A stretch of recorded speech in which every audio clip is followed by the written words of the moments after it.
सभी हनुमान भक्तों को मेरा राम राम। और जो भी भक्त आज पहली बार हमारे साथ जुड़े हैं उन सभी का स्वागत करती हूँ हमारी प्यारी फैमिली श्री हनुमान साधना रहस्य पर। दोस्तों, आज आपके लिए फिर से एक बहुत ही प्यारी सच्ची अनुभूति लेकर आई हूँ। और अगर आपकी भी कोई ऐसी सच्ची अनुभूति है जो आप मेरे साथ शेयर करना चाहते हैं तो स्क्रीन पे दिए जा रहे ईमेल एड्रेस पे मुझे मेल कर सकते हैं। दोस्तों, आज की अनुभूति आपके साथ शेयर करूं उससे पहले पूछ लेती हूँ हनुमान जी से जुड़ा हुआ एक प्रश्न। दोस्तों, आज का प्रश्न मेरा ये है कि आपको जवाब देना है कि हनुमान जी किनके औरस पुत्र हैं। Option number 1 Suryadev, option number 2 Agnidev, option number 3 Garud ji के और ऑप्शन नंबर 4 पवन देव के। तो जल्दी से अपना उत्तर मुझे कमेंट कीजिए ताकि आगे वीडियो में मैं आपका नाम शेयर कर सकूं। जैसा कि आप स्क्रीन पे देख रहे हैं दोस्तों, ये घटना बहुत संवेदनशील है, जिस कारण से मैंने इस घटना के सभी पात्रों के और जगह के नाम चेंज कर दिए हैं, क्योंकि इसमें दूसरे धर्म से जुड़ी हुई घटना है तो मैं नहीं चाहती किसी के साथ कोई प्रॉब्लम क्रिएट हो। तो चलिए आनंद लेते हैं दोस्तों इस अनुभूति का। ये घटना हमें भेजी है हमारी एक सब्सक्राइबर जिनका नाम है सहाना परवीन और जो रहने वाली है दिल्ली की। आगे की सारी घटना उन्हीं के शब्दों में हम सुनेंगे।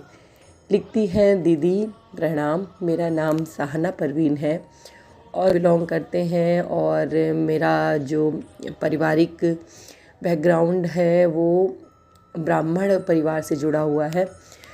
दीदी, मैं आपको बताना चाहती हूँ कि मेरे साथ ऐसी क्या घटना हुई कि मुझे अपना धर्म परिवर्तन करना पड़ा और उसके बाद मैंने कैसे फिर से हनुमान जी को अपनाया।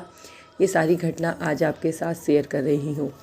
दीदी, मैं उत्तर प्रदेश के एक छोटे से गांव की रहने वाली हूँ और हमारे पिताजी सरकारी स्कूल में टीचर हैं और हमारे यहाँ हनुमान जी की पूजा पाठ बहुत विधिवत तरीके से होती है, ढंग से होती है।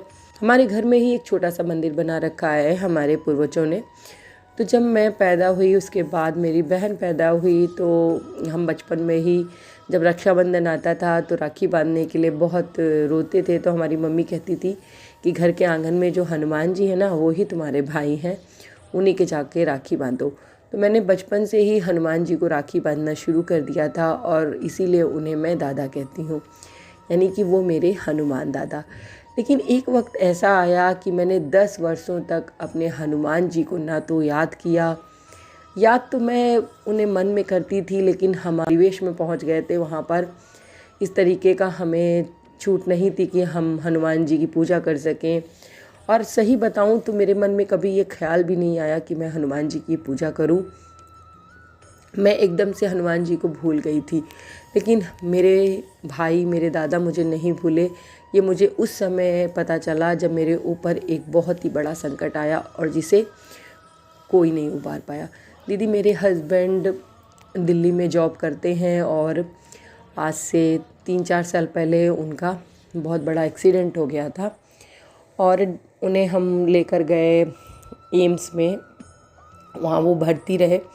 लेकिन क्या हुआ कि दौरान में ही वो कोमा में चले गए और डॉक्टर ने कह दिया कि वो अब शायद ही कोमा से बाहर आए, क्योंकि कोमा में गए हुए व्यक्ति का कोई भरोसा नहीं होता है कि वो कितने दिन में वापस आएगा। कभी कभी तो वो बहुत जल्दी कोमा से वापस आ जाते हैं और कभी कभी बहुत सालों के बाद भी वापस नहीं आते। इसलिए आप एक उम्मीद लगा कर रख सकते हैं और कुछ भी नहीं कर सकते। हमारे घर वाले जो हमारे इन लॉज थे वो उन्हें घर पे ले आए और घर पर ही हम उनका ट्रीटमेंट करने लगे। लेकिन उनको जब मैं देखती तो मेरा दिल बहुत ही दहशत में आ जाता था, क्योंकि मैं हिंदू संप्रदाय से हूँ और जब हम कॉलेज में पढ़ते थे तो वहीं हमें एक दूसरे से प्यार हो गया था। घर वालों ने हमें इजाज़त नहीं दी, यानी कि मेरे घर वाले नहीं माने पर उनके घर वाले मान गए मुझे एक्सेप्ट करने के लिए और हमारी शादी हो गई। मेरे मम्मी पापा बहुत दिन तक मुझसे नाराज़ रहे, फिर धीरे धीरे सब कुछ ठीक हो गया। मैं मम्मी पापा के घर जाती आती हूँ, लेकिन अब गैर धर्म के होने के कारण मैं कभी भी वहाँ पर जाकर हनुमान दादा को अपने घर में जो मंदिर है वहाँ प्रवेश नहीं करती थी।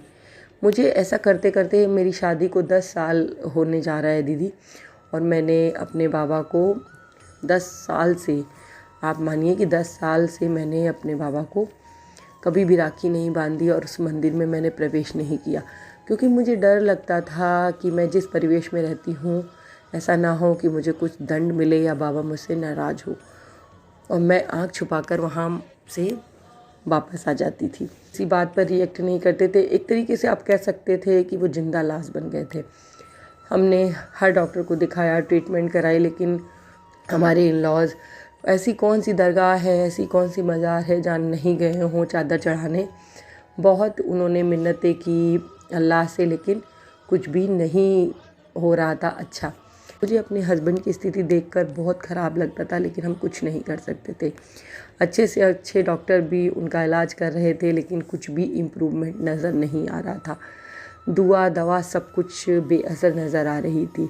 मैं अपने मायके गई रक्षाबंधन पर, मम्मी के बहुत कहने पर। वैसे तो मन नहीं हो रहा था हस्बैंड को इस हालत में छोड़कर जाने का, क्योंकि हस्बैंड घर पर ही थे बेड पर, लेकिन मेरा मन नहीं कर रहा था छोड़कर जाने का। लेकिन मम्मी के बहुत कहने पर, और इन लॉज भी मेरे बहुत अच्छे, उन्होंने बोला कि नहीं तुम चले जाओ, तुम्हारा थोड़ा सा मूड चेंज हो जाएगा।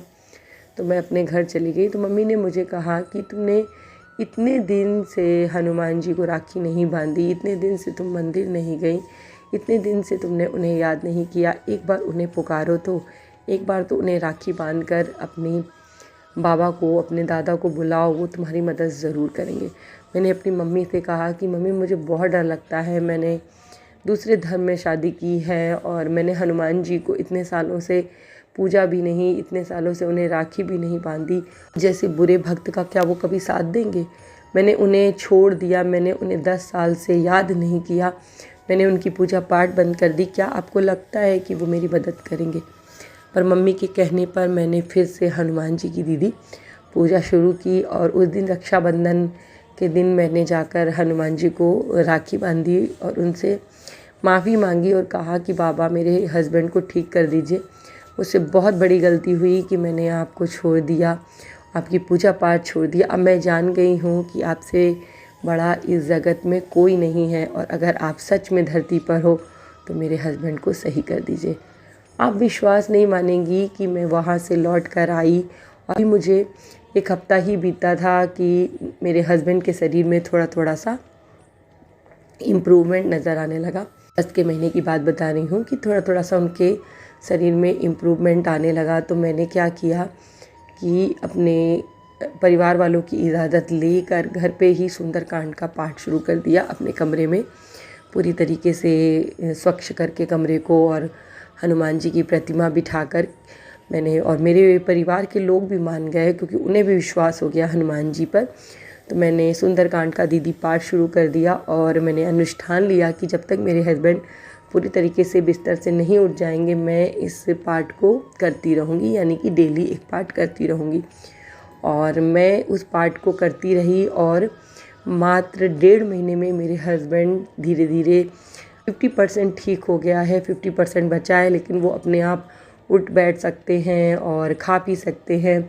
अभी वो चल नहीं सकते, काम नहीं कर सकते, यानी कि अपने ऑफिस वगैरह जाने लायक नहीं हुए हैं, लेकिन बहुत उनके शरीर में इम्प्रूवमेंट आया है। उन्हें नया जीवन जो है वो बाबा की बदौलत मिला है। तो मैं ये कहना चाहती हूँ कि मेरे बाबा जैसा कोई भी दुनिया में नहीं है। आप किसी भी धर्म में देख लीजिए, हनुमान जी जैसा आपको कहीं नहीं मिलेगा।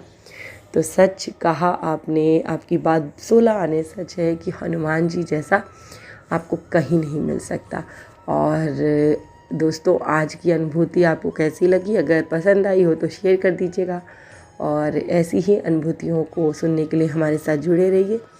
और मैं बाबा से प्रार्थना करती हूँ कि बाबा मेरे अपने सभी भक्तों पर अपनी कृपा दृष्टि ऐसे ही बना के रखिए। इसी के साथ जय श्री राम, जय बाबा की, और हर हर महादेव दोस्तों।